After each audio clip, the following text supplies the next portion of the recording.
अमूल्य रत्नांचा विचार हे शृंखला ज्यांनी श्लोकबद्ध केली ते महर्षी व्यास.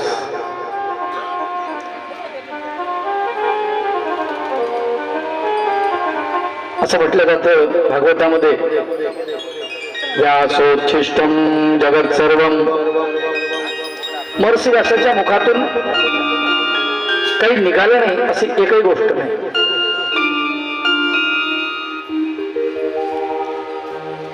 सगळं सांगून झालेलं आहे. काही शिल्लक ठेवलेलं नाही महर्षी व्यासाने.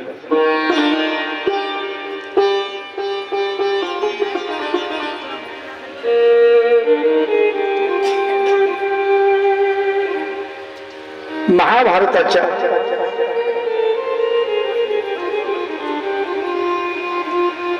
भीष्म पर्वाच्या नंतर निरूपण झालेली भगवद्गीता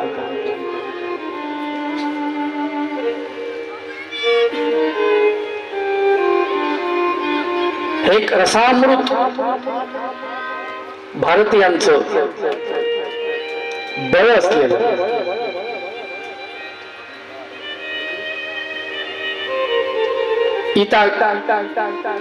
गंगा गोदावरी सारखं पवित्र असलेलं गीता स्नान ज्या महापुरुषांनी केलं, महर्षी व्यास म्हणतात तुम्ही गंगा स्नान दिने दिने प्रत्येक दिवस जरी केलं तरी तुम्ही पवित्र होणार नाही.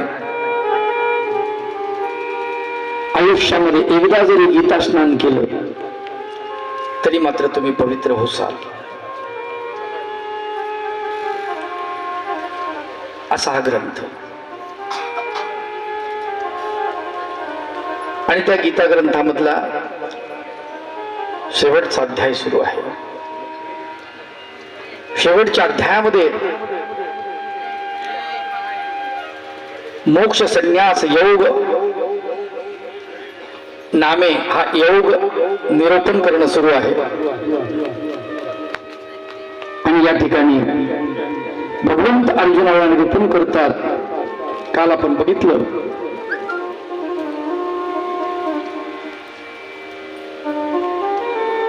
की कुशल कारागीर ज्याप्रमाणे आपलं काम करत असताना त्या कामामध्ये त्याचं लक्ष असतं,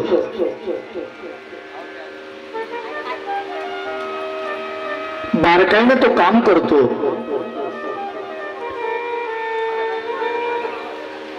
परंतु त्या कामाच्या मोबदल्यात त्याला काही मिळावं अशी अपेक्षा मात्र तो करत नाही.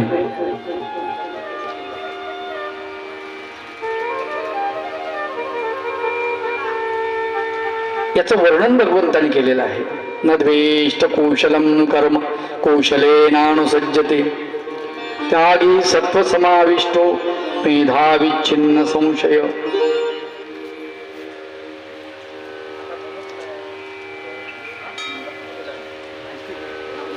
आणि कर्मफळाचा त्याग भगवंत शिकवतात.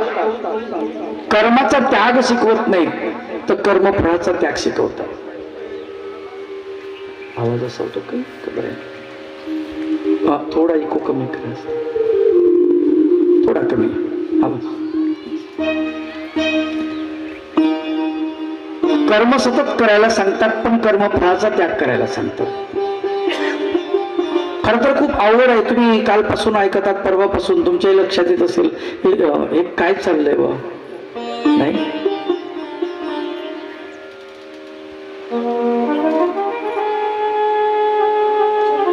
आमचा तबलावादक म्हणतो बाबा माझ्या तर वरून चाललं. म्हटलं झाकून ठेवायचं ना.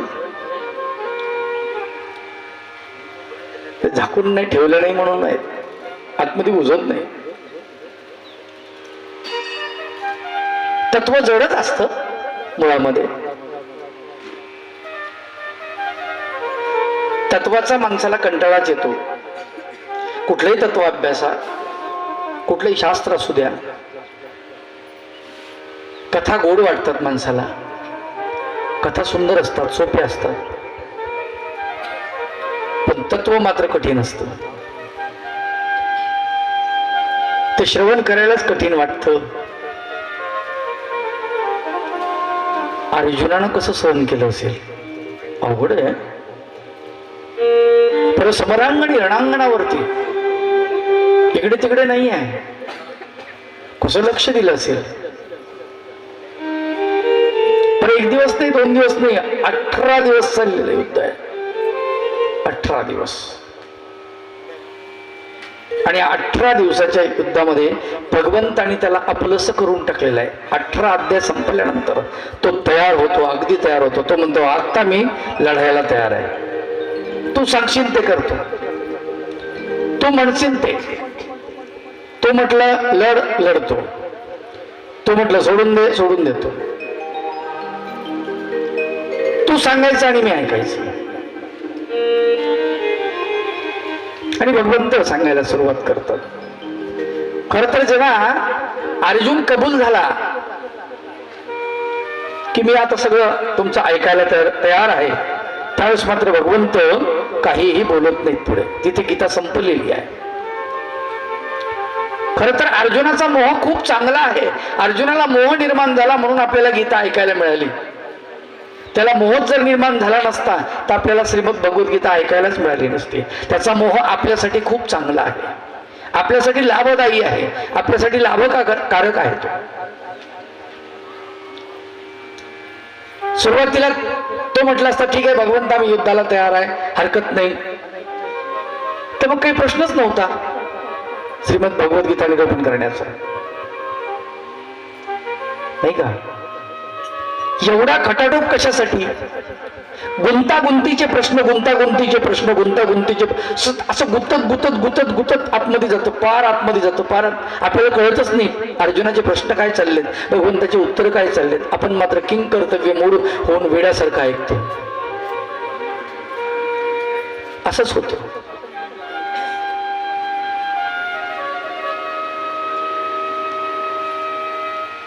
एका राजानं खूप मोठी सभा भरवली आणि सांगितलं महापंडितांना की मी प्रश्न विचारले, त्या प्रश्नाचे उत्तर ज्यांनी दिले त्याला अर्ध राज्य मी देईल, आणि ज्यांनी दिले नाही त्याला माझ्या कारागृहामध्ये टाकेल.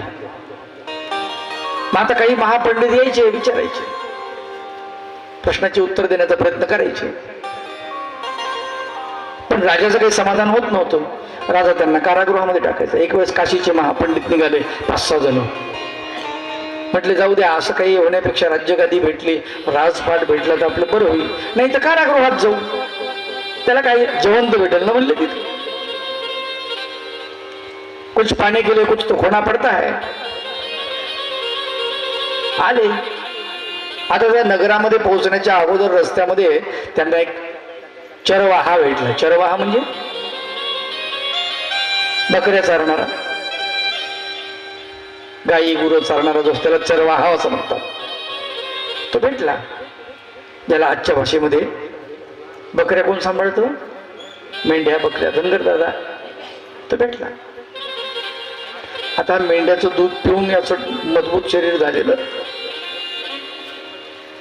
झाडाखाली थोडी विश्रांती करत होते. सहज त्याने विचारलं, पंडित जी कहाँ जा रहे? अरे बेटा तुझे क्या पता है क्या है, तू यही काम कर. तुझं काय आहे म्हणे, तुला बकऱ्या सांभाळायचं काम कर, तुला दुसरं काय कळते, हा शास्त्रार्थ आहे, तुला समजणार आहे का? ते म्हणे ठीक आहे, नाही समज. असे काय प्रश्न आहे म्हणे, राजानं प्रश्न विचारले आणि त्या प्रश्नाचे उत्तर दे. अरे त्याच्या म्हणे काय त्याचे प्रश्न आणि काय तुमचे उत्तर. लोक म्हणले या गावातला बकऱ्या चारणारा माणूस एवढा विद्वान आहे. यांना म्हटलं बरं झालं, यालाच घेऊन जाऊ आपण सोबत. म्हणे एक काम करशील, राजाच्या प्रश्नाचं उत्तर देशील? म्हणे बिलकुल, तुला कारागृहात जावं लागेल. ते म्हणे हरकत नाही. मग यानं काय केलं, त्याची दाढी पिढी वाढलेली होती, जटापिटा होत्या मस्त इचरून काढल्या.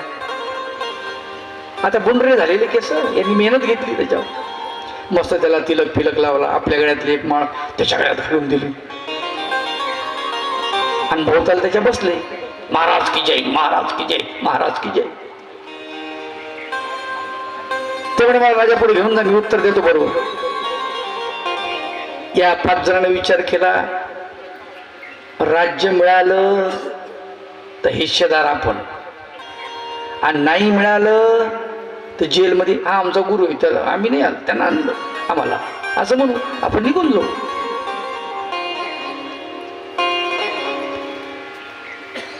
याला सांगितलं जास्त बडबड करू नको बरं, नाही तर आमचं बिंग बाहेर पडशील. हे म्हणे राजाच्या प्रश्नाचे उत्तर द्यायचे ना, बाकी बोलणारच नाही मी काही. ते म्हणे बाकी काहीच बोलू नको तू, आम्ही बाकी सगळं बोलतो. आता हे नगरामध्ये प्रवेश केल्या केल्या राजाने याचं मोठं स्वागत केलं. आगत स्वागत, फुलहार फुलमाळा, नारळ सुपाऱ्यान काय फण, ते काय त्यांचं स्वागत.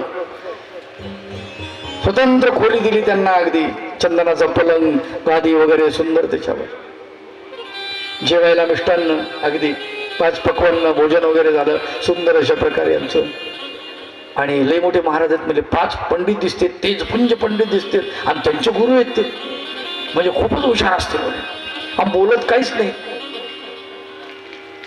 ते ताटा आले, आता याला कधी पाहिलेलं नाही खाणं, हे असं जायला ते एकानं हात मारला आहे का पण, दार बंद करू दे मग खाय म्हणे, तुला किती खायच ते.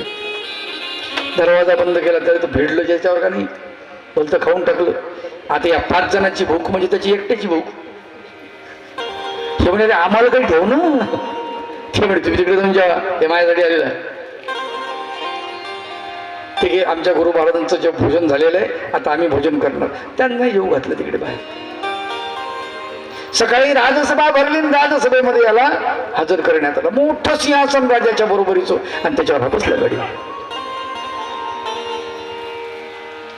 हा विद्वान पंडित आलेले आहेत, कारागृहात जे ठेवले होते ते आले. असं काय प्रश्न आहे बा राजाचा, आपण मी सोडवलं नाही, उत्तर दिलं नाही, आणि आज उत्तर देणार एक महापंडित आलाय म्हणले, काशीचे 5 पंडित घेऊन आलाय.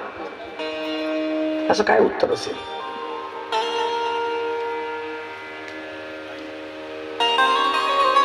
मग या 5 जणांना सांगितलं पंडितांनी, विचारा म्हणले महाराज तुमचे काय प्रश्न असतील तुमच्या महाराजांना. मग त्यानं असं एक बोट केलं. काय हे आपलं शांत, एक नाही 2 नाही, एक बोट केल्यावर हे शांत. राजा म्हणे प्रश्नाचे उत्तर देते का नाही.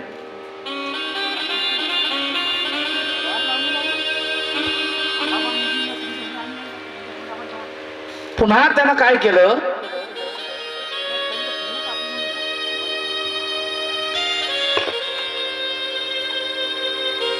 डोळे झाकले, डोळे उघडले असे, आणि 2 बोट असे वर केले. राजा म्हणे शाबाश. राजा खुश झाल्या झाल्या लोकांनी टाळ्या वाजवल्या. वाह, प्रश्नाचं उत्तर भेटलं.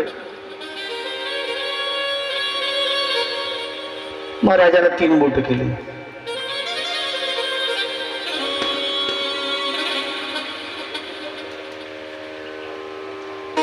यानं परत असे डोळे उघडले, पाहिलं ते, यानं 4 बोट केले.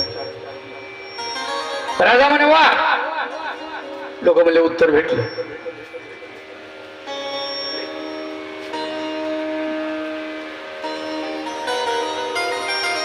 मग यानं 5 बोट केले. राजानं असे 5 बोट केले.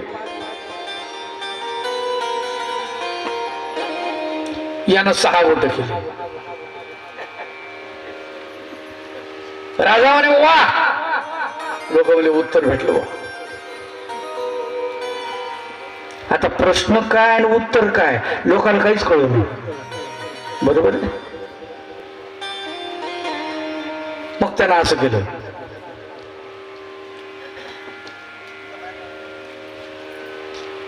त्यानं असं केलं. राजा म्हणला वा. काय प्रश्नाचे उत्तर दिले म्हणले महाराजांनी. काय स्वागतन, काय फुलहारण, फुलं उधळलेन, आत्तरण तेन सगळं, म्हणजे लोकांना समजेच ना प्रश्न काय होते आणि उत्तर काय होते. अवघड नाही का? मग आता खोलीमध्ये बंदिस्त झाल्यावर आता काही विद्वानांनी राजाला विचारलं, म्हणले महाराज तुम्ही प्रश्न तर विचारले, त्या बाबाने उत्तर तर दिले, पण आम्हाला कळलं नाही तुमचे प्रश्न काय होते आणि त्यांचे उत्तर काय होते. अरे म्हणले महाराज लईच विद्वान आहे, आम्हाला सांगा तर खरी. म्हणले मी असं म्हटलं की एक म्हणजे पृथ्वी तलावरती परमेश्वर हा एक आहे. तर त्यांनी सांगितलं की पृथ्वी तलावरती परमेश्वर एक आहे, पण तो अवतार घेतो त्या पृथ्वीवरती 2 चंद्र सूर्य पृथ्वीला प्रकाशित करतात, असं ते म्हटले म्हणे. अरे वा, हुशार आहेत महाराज. मग या सृष्टीचा लालन पालन संगोपन करण्याचं काम त्रिदेव आहे असं मी म्हटलं म्हणे, ब्रह्मा विष्णू महेश. तर त्यांनी असे 4 बोट केले म्हणे. सांगितलं का हे 4 वेदामध्ये याचं वर्णन आलेलं आहे. हा बरोबर आहे, खरं तुम्ही म्हणता तसे महाराज हुशार आहेत.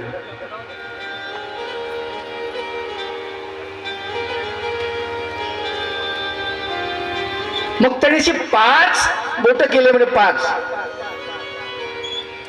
मी त्यावेळेस त्या बाबाने म्हणे 6 बोट केले म्हणजे 6. तर माझा प्रश्न असा होता म्हणे की 5 तिथे परमेश्वर, त्याला पंच म्हणतो आपण. तर त्यानं सांगितलं म्हणे की याचं सगळं अध्ययन तुम्हाला 6 शास्त्रामध्ये पाहायला मिळेल, म्हणून 6 बोट केली म्हणे. मग माझा शेवटचा प्रश्न होता म्हणे पृथ्वी कशावर आहे. तर त्याने असं केलं म्हणे शेषाच्या फळीवर आहे असं म्हटलं. अरे वा वा, असे प्रश्न असे उत्तर होते का म्हणे ते. हा म्हणे खरंच खूप विद्वान आहे.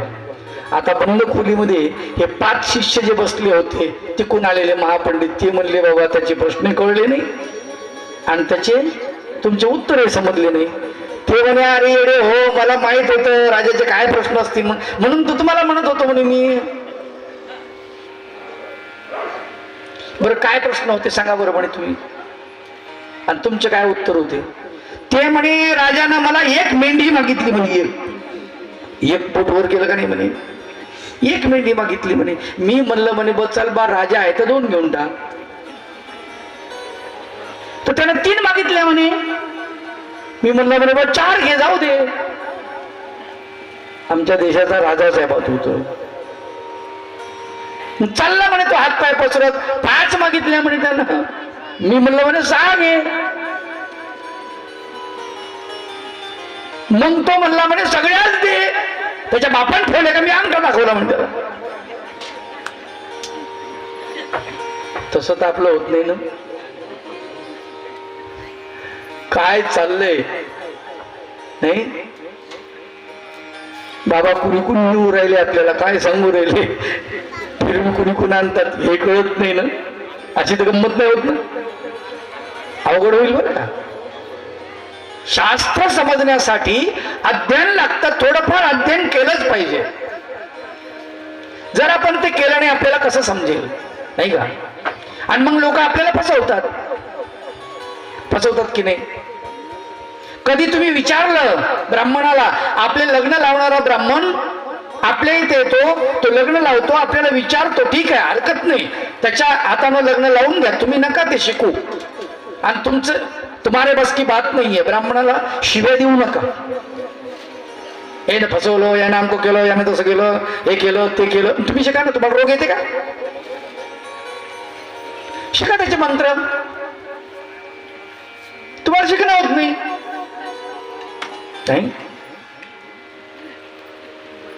पण त्यानं जे म्हटलं त्याचा कधी प्रश्न विचारला तुम्ही. तो म्हणते मम, तुम्ही म्हणता मम. तो म्हणते आत्मन, तुम्ही म्हणता आत्मन.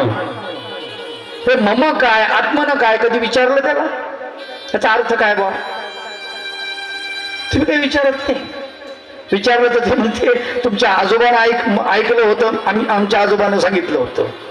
तुमच्या बापाला ऐकलं, आमच्या बापानं सांगितलं, आता आम्ही सांगतो तुम्ही ऐका गपचीप. नाही, असं चाललेलं आहे. डोळ्याला पाणी लावा, आपण डोळ्याला पाणी लावतो, पण काऊन लावायचं बा? हाय कल्पना नाही. अरे डोळ्याला पाणी लावणे साधी गोष्ट आहे. झोप येऊ नये, जांभळी येऊ नये, आळस येऊ नये म्हणून डोळ्याला पाणी लावा. तुम्ही म्हणता हे त्यातलाच भाग आहे काहीतरी, असं नाहीये. समजलं पाहिजे. तुम्ही कधी अभ्यास करत नाही, चिंतन करत नाही, विचार करत नाही त्या गोष्टीचा. त्याच्यामुळे आपली अशी फजिती होते, आपल्याला समजत नाही. आणि मग संस्कृत मध्ये लोक आपल्याला फसवतात. आपल्याला असं वाटतं नाही त्याच्या हातानच पूजा केली पाहिजे. आणि तुम्ही करू शकता पारायण, त्याच्या हातानच करा असं नाही, तुम्ही करू शकता. रोग तुम्हाला झाला आणि पारायणाला बाबा बसवता.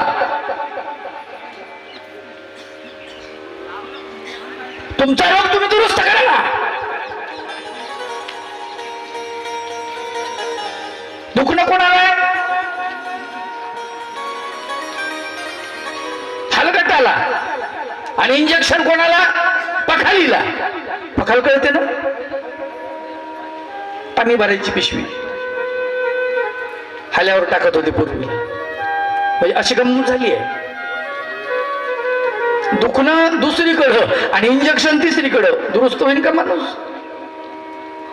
ज्याला रोग आहे त्याला दुरुस्त केलं पाहिजे स्वतः. तुम्ही पारायण करा, तुम्ही स्मरण करा. तुम्हाला जीवावर येते बसायचं. पारायणाला बाबा बसून दिला तर बस मिटलं काम. पत्रम पुष्पम बलम दोयम यौमे भक्त्या प्रेक्षती. बसा बाबा पारायणाला, मी जरा बाहेर थांबायचो. तुम्हाला बसायचं जीवावर येते.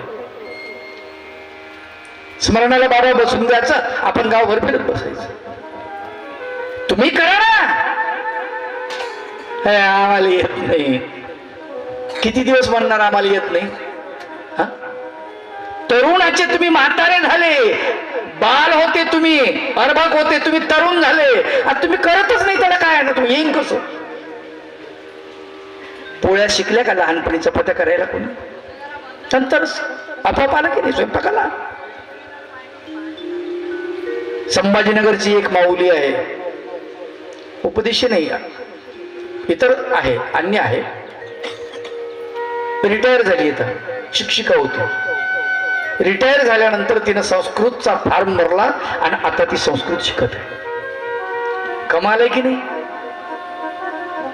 आपल्याला काय होतं? आपण शिकत नाही. शिकायला पाहिजे. संस्कृत सारखी सुंदर भाषा नाही. जगाच्या पाठीवर कम्प्युटरला साजेशी आणि शोभेशी कम्प्युटरच्या मापात बसणारी जी भाषा असेल ना, ती संस्कृत भाषा आहे. भविष्यामध्ये संस्कृत शिकवण्यासाठी विदेशातून लोक आपल्या गावात येतील, आपल्या देशामध्ये येतील. आम्हाला नोकरी नाही बोंबलायला. तुम्ही शिकायला संस्कृत, करा संस्कृत एम ए. नोकरी मी लावून देतो तुम्हाला. आता कोण आहे संस्कृत एम ए झालेला? आत्ता नोकरी ताबडतोब. कॉलेजच्या कॉलेज रिकामे पडले, तिथे अध्यापक नाहीये शिकवणारा संस्कृत मध्ये. प्रत्येक कॉलेजला एक ऐच्छिक विषय असतो संस्कृत शिकवण्यासाठी, आणि त्या कॉलेजला संस्कृतचा विद्यार्थी म्हणजे अभ्यासक पाहिजे, विचारवंत. किती लोकांचा संस्कृत एम ए झालेला आहे, संस्कृत आचार्य झाले? कोणीच नाही. मग जे जिकडे आपल्याला आहे तिकडे सरका ना. आम्ही ते करत नाही. अभ्यासाच्या नावानं बोंबाबोंब. आम्हाला करू वाटत नाही ते.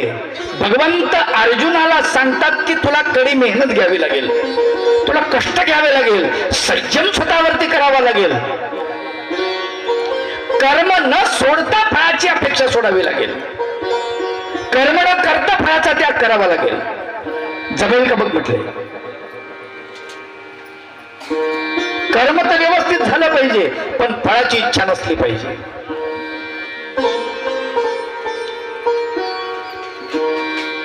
तीन प्रकारचे कर्म, अनिष्टम इष्ट मिश्रंच तुविधम कर्मणा फलम भवत्य त्यागिनाम प्रत्यन तु संन्यासिनाम क्वचित. अनिष्ट कर्म, इष्ट कर्म आणि मिश्र कर्म. तीन प्रकार सांगितले. अनिष्ट कर्म टाळलं पाहिजे, मिश्र कर्म जे आहे ते कधी केलं पाहिजे कधी सोडलं पाहिजे, आणि इष्ट कर्म कधीच सोडलं नाही पाहिजे. देवाचं भजन कधीच सोडू नका, इष्ट कर्म. साधू संतांची संगत कधीच सोडू नका, इष्ट कर्म. थोरा मोठ्यांचा आदर कधीच सोडू नका, इष्ट कर्म. मिश्र कर्म कधी केलं पाहिजे आणि कधी टाळलं पाहिजे. श्राद्धाचं जेवण घरातलं असेल तर तुम्ही टाळू शकत नाही म्हणून केलं पाहिजे. घरात तुम्ही काय करणार? तुमच्या घरचं गेल्यानंतर तुम्हाला काहीच करता येत नाही, त्याला गेलं नाही मग तुम्हाला करावं लागतं. मिश्र कर्म तिथे नाईलाज असतो.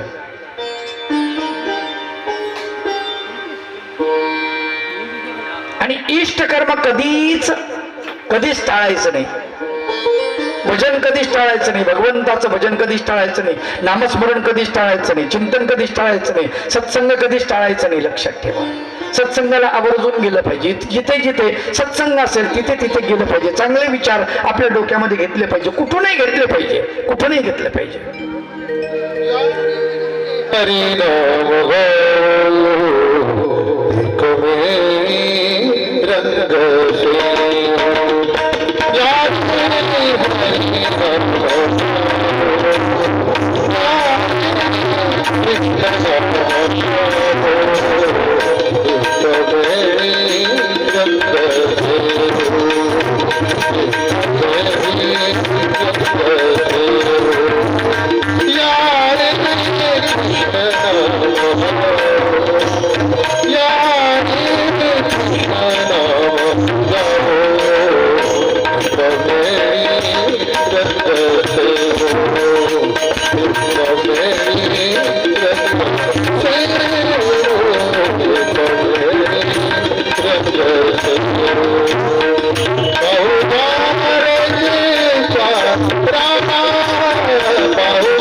भगवंताचं भजन कधीच टाळू नये. लक्षात ठेवा, कधी देता घेता चालता बोलता उठता बसता कधी भगवंताचं नामचिंतन तुम्ही करू शकता. कधी ते कधीच टाळलं नाही पाहिजे. आजची पूजा उद्या करील असं कधीच म्हटलं नाही पाहिजे. आज सत्संग आहे उद्या करील असं नाही म्हटलं पाहिजे. कारण का आज आपण सत्संग